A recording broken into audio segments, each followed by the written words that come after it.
opening up on the feelings of anger, jealousy and fear which rushed through her mind moments before confronting Camilla. She described the exact how she felt the urge to speak out because of her rights as a wife.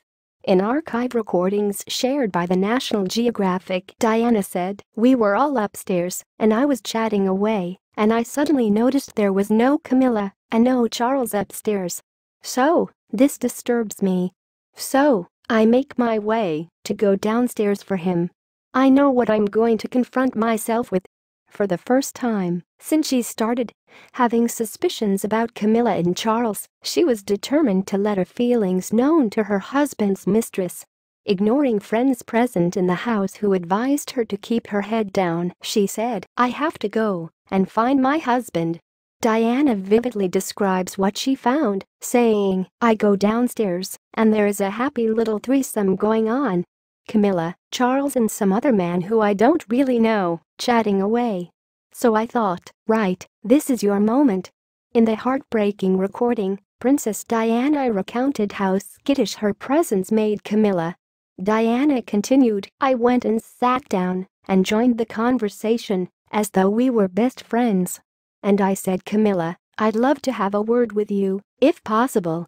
And she got really uncomfortable and put her head down and said, 'Oh yes, fine.'" The princess then describes the terrible moments in the run-up to her breakthrough discussion with Camilla. After asking Charles and his friend to return upstairs while she has a quick chat with Camilla, she remembers hearing them shooting upstairs like chickens with no heads, wondering what Diana would do. Diana revealed that, despite being in the right, she was terrified of Camilla. She said, "So, I said, 'Camilla, would you like to sit down?' So we sat down, and I was terrified of her. And I said, 'Camilla, I'd just like you to know that I know exactly what is going on.' And she said, 'I don't know what you are talking about.' And I said, 'I know what is going on between you and Charles, and I just want you to know that.'" The princess gave Camilla a chance to explain herself.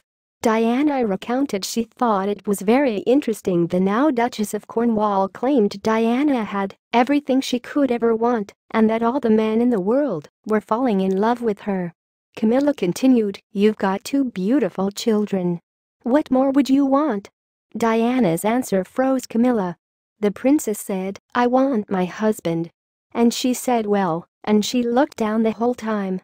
Diana also recounted she apologized to Camilla for being in the way between her and Charles, adding her presence must be hell for both of you. Revealing her anger to Camilla, she added, "But I do know what is going on, don't treat me like an idiot." Facing Camilla produced two outcomes, according to the princess. Minutes later, when she was returning to Kensington Palace with Prince Charles, she confessed, "My husband was over me like a bad rash." She added, "I cried like I've never cried before. It was anger, it was 7 years of pent-up anger coming out. I cried and cried and cried." But after a sleepless night, Diana realized something was different with her. She said, "The next morning, I woke up and I felt different. A shift, a tremendous shift. I'd done something, said what I felt. Still the old jealousy and the anger swirling around, but it wasn't so deadly as it had been before." Prince Charles and Princess Diana married in July 1981 and divorced in 1996, following a letter sent